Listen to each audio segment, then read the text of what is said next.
Good morning. This morning, a federal court in New York unveiled an indictment charging 3 individuals for their roles in a conspiracy to assassinate a United States citizen.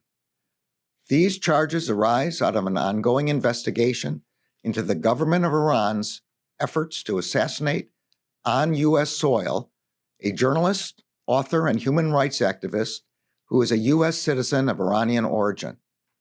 All 3 defendants are currently in custody.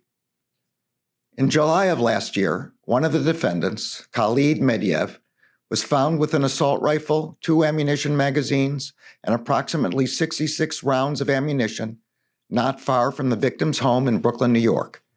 He was arrested by NYPD officers and charged with a federal firearms offense. As detailed in the superseding indictment unsealed today, Medvedev was not acting alone. We allege that Medvedev and his co-conspirators, Poulad Omarov and Rafat Amirov, are members of an Eastern European criminal organization with ties to Iran. As alleged in the indictment, the government of Iran has previously targeted dissidents around the world, including the victim, who opposed the regime's violations of human rights. And as outlined in this and prior indictments, the victim in this case has long been a target of the Iranian government.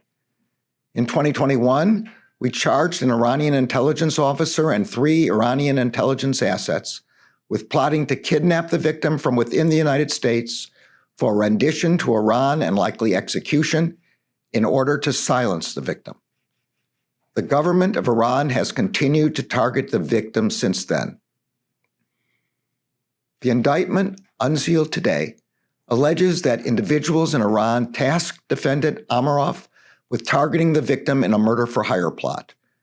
Amirov, who resided in Iran, is a leader of the Eastern European Criminal Organization.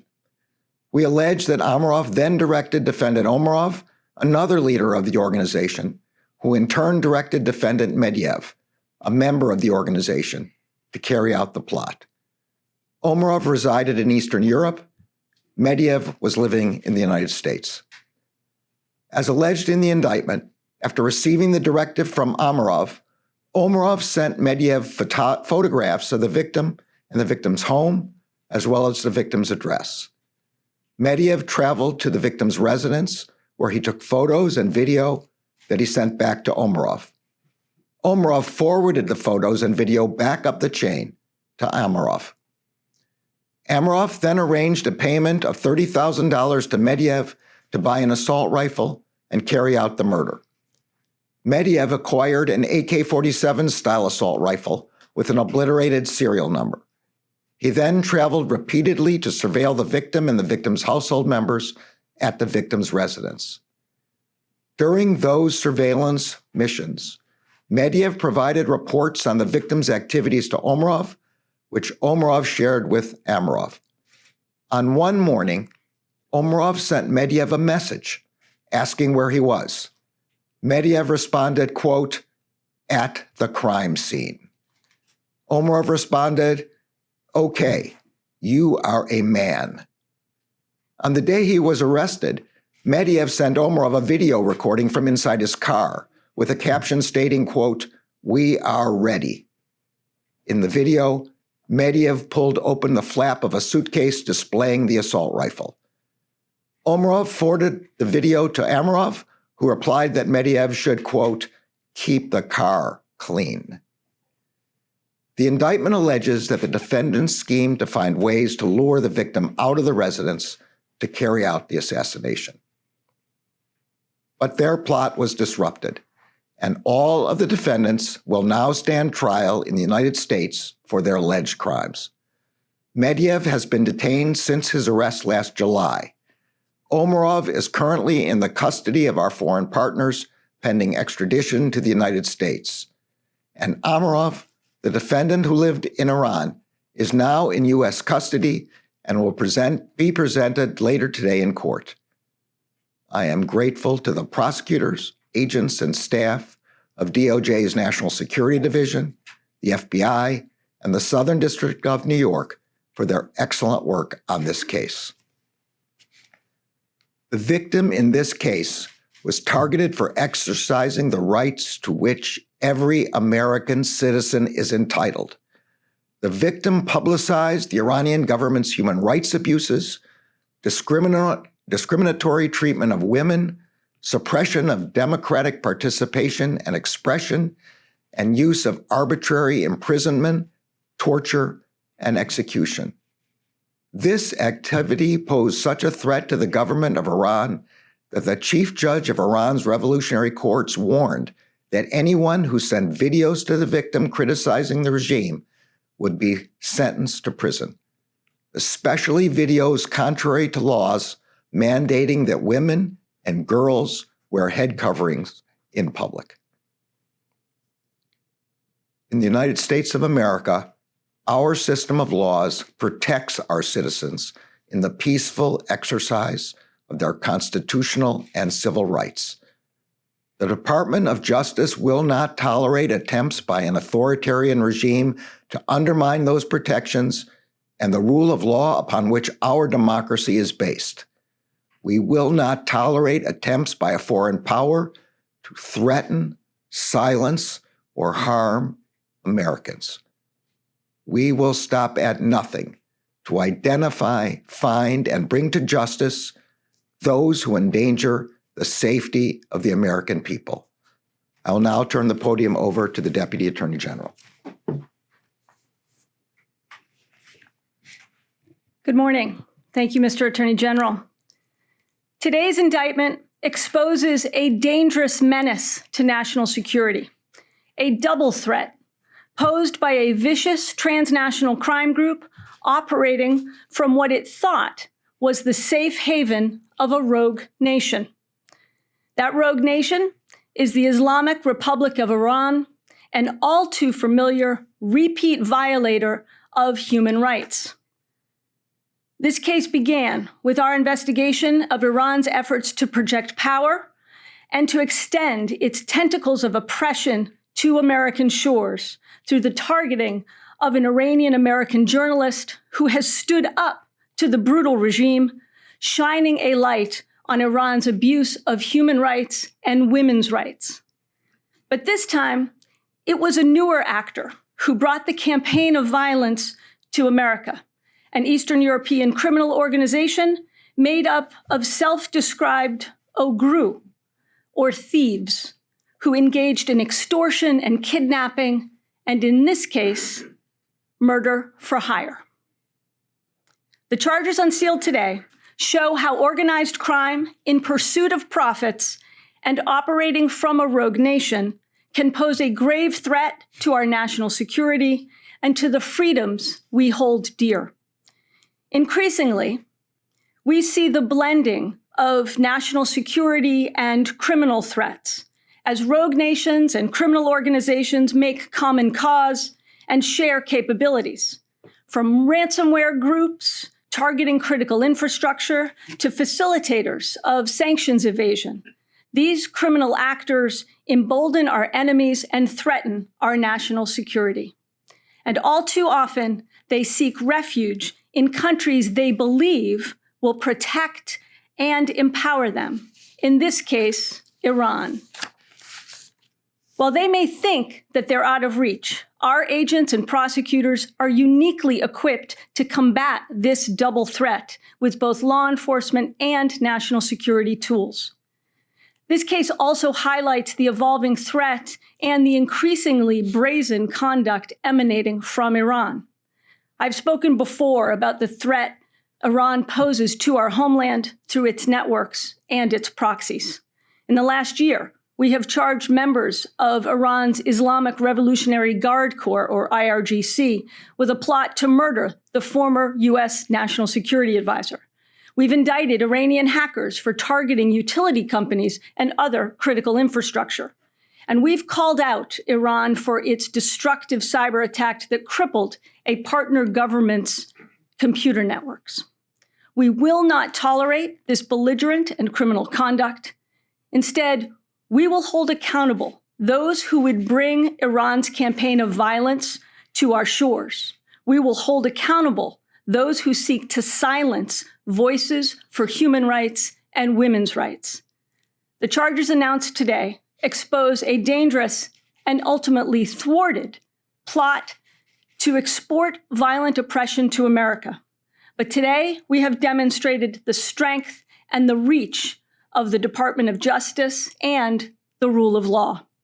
Today's actions show that the United States will zealously protect freedom and hold accountable all those who would use it and to use violence to undermine it.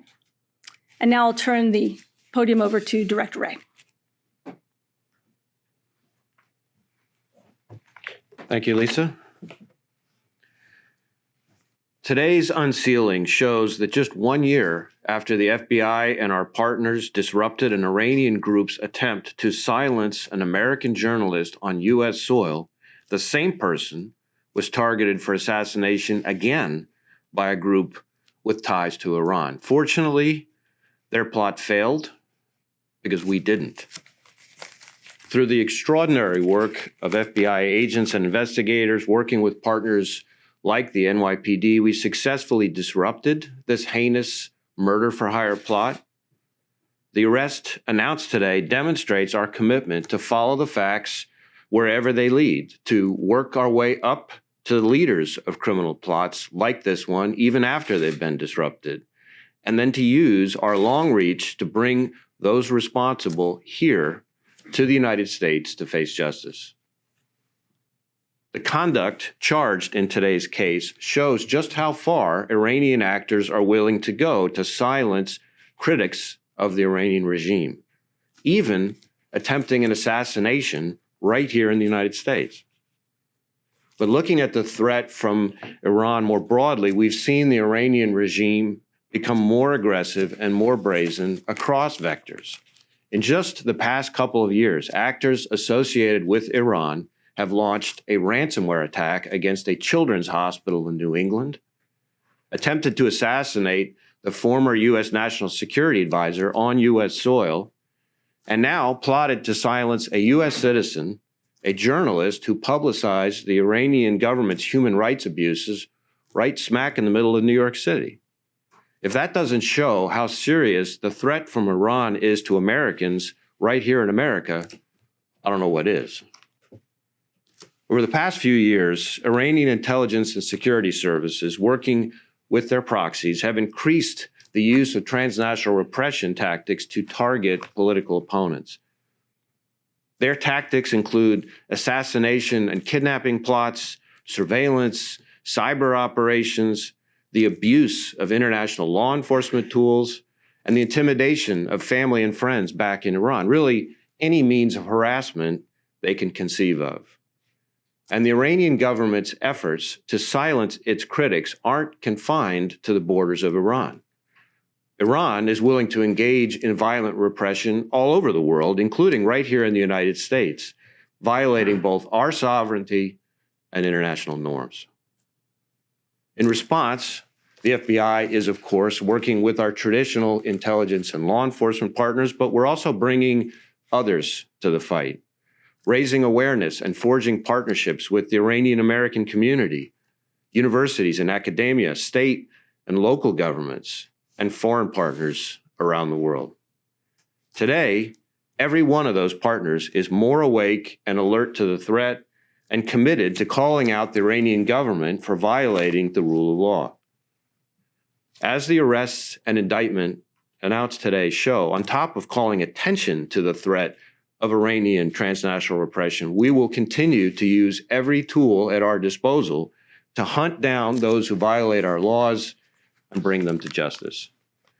Now I'll turn it over to Assistant Attorney General Matt Olsen to talk more about our work countering threats from Iran and other hostile nation states. Good morning. This murder-for-hire plot directed against a prominent critic of the Iranian regime is yet another example of the violent tactics used to silence those who speak out for the freedoms and safety of people around the world. This is not the first time the department has disrupted an Iran-based plot against this victim. Last year, DOJ indicted 4 individuals connected to Iranian intelligence with a kidnapping conspiracy aimed at forcibly returning the victim to Iran. And these charges are just the latest example of individuals in Iran directing deadly violence on U.S. soil. Last year, as you've heard, DOJ charged a member of the Iranian IRGC with an attempt to assassinate the former U.S. National Security Advisor. We have the solemn duty to protect the American people from hostile foreign actors who would seek to harm them. Increasingly, authoritarian regimes engage in and support wide-ranging efforts to undermine our core values and the rule of law. We face an alarming rise in plots emanating from Iran, China, Russia, and elsewhere, targeting people in the United States, often using criminal proxies and cutouts. The Department of Justice remains steadfast in our determination to defend our fundamental American values of freedom of expression in the face of all forms of transnational repression. So to foreign actors who plot violence on our soil, believing they are out of our reach, know that we will pursue you wherever you may be.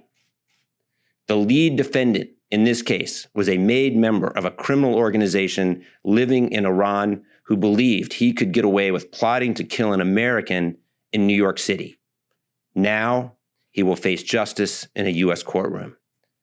And this is because of the dedication and partnership of the FBI, the U.S. Attorney's Office in the Southern District of New York, and the National Security Division, who are working every day to defend our nation's security. Thank you.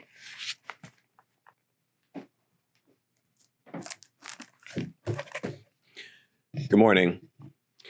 We are here today because of the extraordinary work of career public servants in the Southern District of New York, the National Security Division, and the FBI. It is because of their hard work that we've been able to expose this assassination plot and to shine a light on the government of Iran's efforts to execute an American citizen for the so-called crime of criticizing the Iranian regime. The allegations in the indictment make plain what this was: a plot directed and tasked from within Iran that enlisted members of an Eastern European organized crime group to kill a U.S. citizen, to finish what a high-ranking Iranian intelligence officer and 3 assets previously failed to do when my office charged them in 2021, to assassinate a U.S. citizen who was exercising the right, the constitutional right, to speak out against the Iranian regime. Let me be clear. In the United States, free speech is a hallmark of our Constitution. In Iran, it marks you for death. We will safeguard our citizens and their right to free expression. And to those who would seek to violently repress and silence members of our community, let me say this: we are watching. We will find you, and we will bring you to justice. I want to thank the FBI's leadership, especially the leadership in the New York Field Office, Counterintelligence Division, and its Iranian Counterintelligence and Counterproliferation Squad for its years-long effort in this case. The vision, commitment, and drive of the case agents up through the leadership of the FBI has been truly remarkable. We are so grateful and could not have gotten to this point without the support of countless individuals across the Department of Justice who worked around the clock to make this case possible. And in particular, I'd like to thank our colleagues and partners at the Department's National Security Division and the Office of International Affairs. And I also want to thank and commend the career prosecutors handling the case from my office, the Southern District of New York: Michael Lockhart, Matthew Hellman, Jacob Gutwillig, and their supervisors, George Turner and Amanda Houle, the chiefs of our office's National Security and International Narcotics Unit. Thank you.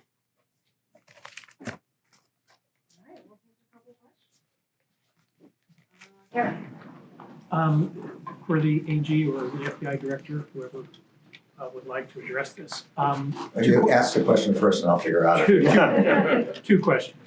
Can any of you elaborate a little bit about how these actors were working at the direction of the Iranian regime, given the somewhat direct connections in the last case? And the second question is, in wake of the McGonigal case, can any of you address what assessments are being done or being planned to determine whether Mr. McGonigal's actions exposed any internal vulnerabilities? Or I'll take a stab at both, and then I'll pass on to the director as well. So on the first question, this is now an indicted case, so we're limited to what we can say about it beyond the four corners of the indictment. The indictment charges that individuals in Iran tasked Mr. Omarov, who was living in Iran, to carry out this murder for hire conspiracy, that he gave his instructions from Iran to Omarov. And as we have also noted in a previous indictment, Iran had been attempting to assassinate this victim. That's all we can say at this point. With respect to the McGonigal matter, that too is a ongoing criminal matter, since there's also been an indictment. The one thing I will say about that, and not with reference only to that case or specifically, every person in the Justice Department and every person, really every federal employee, takes the same oath that I have personally repeatedly taken: to defend and support the Constitution of the United States and to well and faithfully discharge the duties of our offices. We take that oath seriously, and we will make sure that anyone who doesn't fulfill that oath is held accountable. At this point, I'd be happy to turn it over to the director. Yeah, I welcome the question. I guess there's some important things that I think are getting lost here with respect to that case. We're talking about a guy who's been gone from the FBI for well over 4 years now. And it's the FBI that initiated this investigation. It's the FBI and our agents that painstakingly and methodically put the case together against him. And it's the FBI that arrested him. The conduct that he engaged in, I think, is very accurately and comprehensively described in the indictment, and I would refer you to that. But I will tell you that our agents over the past few years methodically and professionally put together the kind of case that you would expect them to, and took all of the steps that you would expect them to in a case like this. And I will tell you that the conduct described in that indictment is, in my view, not remotely representative of what I see from the men and women of the FBI every single day, people trying to do their jobs in the right way.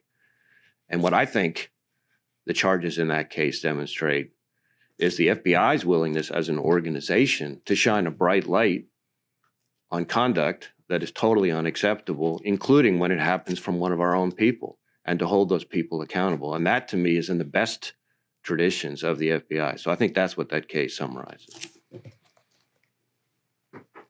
Rob. Either for the Attorney General or for the FBI Director, can either of you speak to how the defendant living in Iran was taken into custody in the United States? And then secondly, just as the nation prepares for the release of the Nichols video today, have either of you seen the video or been briefed on it? What's your reaction to it? And what more can the federal government do to prevent instances like this from happening again? Say the first question again. Sorry. No worries. A lot of questions. Apologies. The first question was the Iranian defendant. How did he get Yeah, into custody? all we can say is that he was lawfully arrested outside the United States, and he's now in the custody of the United States in New York. And on the second question, I have not seen the video, but I have been briefed on that video. It is deeply disturbing, let me say horrific from the descriptions I've been given. I want to give my deepest condolences to Tyre Nichols' family. I can't imagine the feelings that parents must feel under these circumstances. The United States Attorney has met personally with the family to express the department's condolences and express his own. We have opened last week a federal civil rights investigation under the Color of Law statute, which we will be investigating. We have been working in support of the state and local law enforcement in this matter, and we will continue to do so. I do want to say, and I want to repeat what the family has said, that expressions of concern when people see this video, we urge that they be peaceful and nonviolent.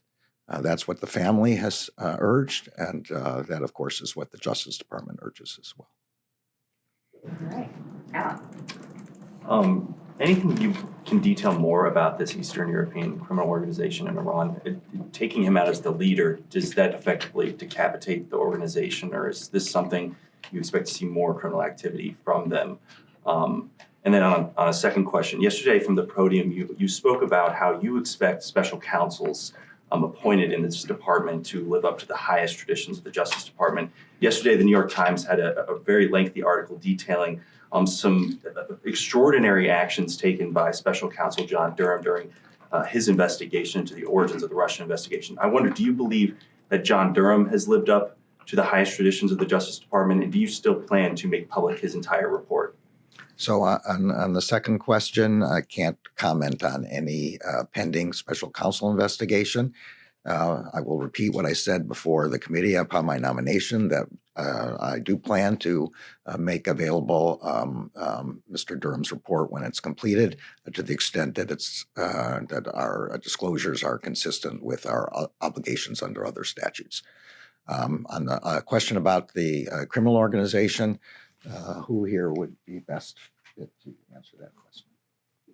I think it's a limit to how much I can say on that, other than to make the point, which I think a couple people have already made here, which is the investigation is ongoing, and that all we can really discuss right now are the individuals charged today. But this is an ongoing effort, and in some ways, the great work by the Southern District of New York and our New York field office together shows that we're going to keep at it.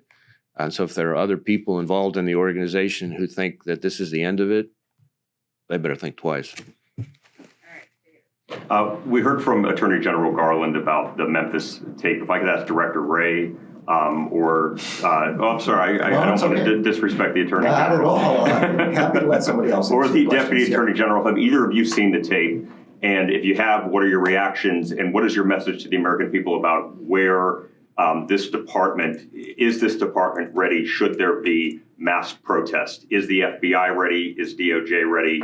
Should things get out of control this weekend? Yeah, I think I can answer all those questions. I don't think anybody's seen the tape. I have. In that case? Yes, what happened in Memphis is obviously tragic. I have seen the video myself, and I will tell you, I was appalled. I'm struggling to find a stronger word, but I will just tell you I was appalled.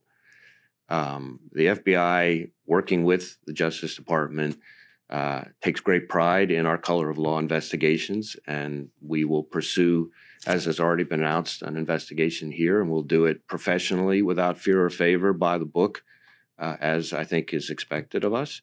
As far as preparation, all of our field offices have been alerted to work closely with their state and local partners, including in particular, of course, in Memphis, in the event of something getting out of hand. But I would just add my voice to the attorney generals and to the families to whom my heart goes out, that there's a right way and a wrong way in this country to express being upset or angry about something. And we need to make sure that if there is that sentiment expressed here, it's done in the right way. Thank you.